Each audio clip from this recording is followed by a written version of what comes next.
All right, fiends, welcome into Forgemaster Metal Reviews. We are here to give you our favorite and most anticipated records of February. Definitely looking forward to some of these. And if you like metal content just like this, we've got reviews, we've got lists, we've got all kinds of fun stuff. Make sure you murder the like button and subscribe to our content.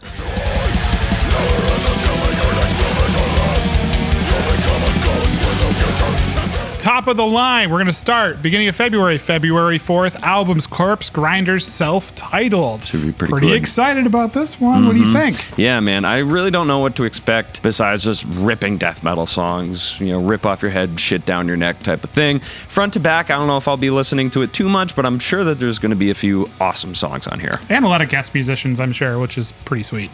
Persefone, Metanoia, fantastic band if you love your death metal on the progressive side, killer riffs, lots of atmosphere. Definitely looking forward to checking this one out. Truth Inside the Shades in 2020 was a great album, so I'm expecting about the same here. I'm actually not familiar with this band, so thanks for putting it on the list. Abysmal Dawn, Nightmare Frontier. Again, killer riffs, great death metal. Hopefully this year, death metal's not the winner. I'm hoping Doom is the winner for this one. 2021, death metal definitely won. But you know, Abysmal Dawn, we're coming out the gate swinging. Their last record, Phylogenesis, back in 2020 was fucking amazing. So this one should be really fun. And Korn, Requiem. New metal has been hitting our doorsteps as of late, and even some of the extreme metal bands I feel like are starting to borrow from new metal tropes, which is really cool. The last Korn album, The Nothing, back in 2019 was pretty good too. So we'll see how this one goes. Yeah, man, I mean, I hate to think that Korn is kind of a guilty pleasure. I think, you know, everyone knows their early stuff. Cool to see that they're still going and they've kind of found their own sound.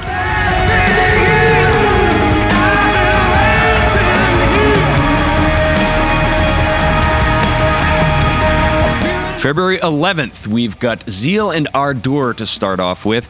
It sounds like the band is kind of toning down their avant-garde approach, but instead bringing in like blues and gospel. Super, super cool. Pretty excited for this one. Yeah, I mean, I'm hoping we're going to get a little bit more extreme metal here. I love the fact that they are bringing in like the blues and gospel stuff, but I mean, the extreme metal things that this band does are so great, so I hope we get a little bit more of that. Cult of Luna, The Long Road North. Definitely really excited for this one, man. I think that this is going to be an album of the year contender right off the gate. The Raging River was absolutely fantastic. We love that, and this is a full length that I'm just really pumped for. Yeah, me too. With this band, it's always crazy heavy riffs, fantastic production, and I feel like these guys are just on a hot streak. They're releasing albums like crazy. We got an EP and a record from them last year, so wow. Their fit with Metal Blade is just so good. Can't ask for more. And asking for more, Amorphis, Halo, February 11th. That one's going to be cool. The Moon was a really unique single. I got to say I wasn't like thrilled by it, but it was stuck in my head for a couple days, so I can't crap on it. Yeah, I mean, I think this band has always done well with great production, really interesting, at the very least, interesting songwriting. You're right, The Moon had some strange hooks in it, but they were still hooks.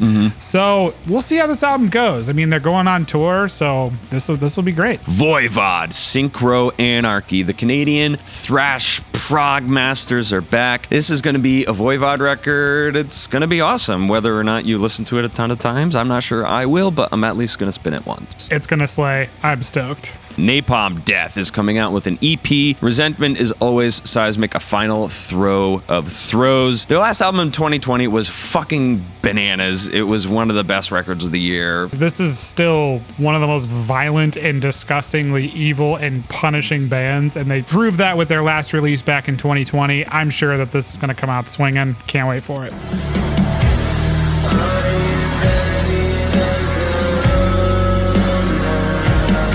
February 22nd, we got Mountaineer, Giving Up the Ghost. This is a really cool band that I'm excited to check out some more. They had an album back in 2020, which was great. This is actually one of my favorite post-metal bands going right now. Life Force Records has them, and they are just doing great things. Bloodletting was their most recent album. I thought it kicked ass. Based on the single that came out, I love it. It's like if Failure or the Pixies was like a doom band. I think it's great. Yeah, this is going to be a fun one. Shape of Despair. This is one of the top end anticipated albums for me for the whole freaking year. We love our Doom here. We love it slow, sad, punishing. Return to the Void, I guarantee you, is going to check all those boxes. Yeah, dude, these are some of the greatest Finnish Doomsters of all time, basically. You know, they are kind of the Finnish Doom supergroup at this point, and they've just been killing it for decades. Definitely really excited for this one. And then Hammerfall, Hammer of Dawn. From what I've heard so far, the single online was amazing. This is one of the few power metal bands I feel like consistently do really well, and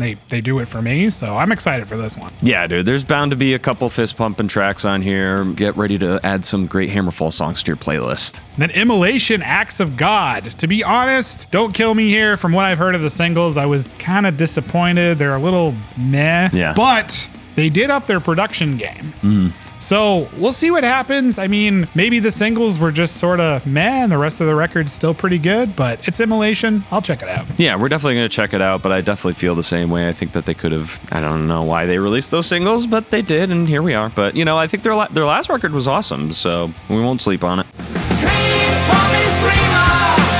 I'm a rock believer like you. Just like And then February 25th, we've got a couple EPs that we want to talk about. First being Tigers of Pantang, A New Heartbeat. I actually never even knew that this band existed until we did our best albums of 1981. Their album of 1981 was outstanding, and so it's just really cool to see that these guys are still kicking. Their last studio record was in 2019. It's going to provide a couple awesome heavy metal tracks, I'm sure. Yeah, I mean, it's fun just to see these bands that were kind of starting out the new wave of British heavy metal sound still continuing. Yeah. So at the very least, it'll be really fun to spin it. Blood Incantation, Time Wave Zero. This is a 3-song EP. It's been a while since they've released something, and I'm sure the diehard fans like yourself are going to be eating this one up. The last album was great, had that sci-fi vibe to it. There's not a lot of bands doing that whole cavernous, weird, progressive sound anymore, so I feel like Blood Incantation have this like wide, vast, avant-garde death metal wasteland that they can just inhabit. So this will be a fun one. Elysian, Damn Killer progressive death metal. Elysian is just one of the premier progressive technical death metal bands out there right now. Definitely going to be a good one. It's not going to disappoint. I've loved pretty much everything that this band has done, so I'm excited to check it out. And last but not least, the Scorpions, Rock Believer. If nothing else, it's just going to be awesome, like you said about Tigers of Pantang, just to see what these guys are doing, just to fucking fist bump them digitally and be like, you know what, keep killing it, guys. These guys influence pretty much every metal band that we love today, so even if it's not that great, they still went in a studio, wrote songs, and killed it. So this is going to be a good time. Hell yeah. Well, that's what we have for our anticipated albums of February. Let us know where yours are. Be sure to leave them down below in the comments. Go with the gods, Forgemates. Remember, don't be like Immolation. Write better songs. See you guys next time.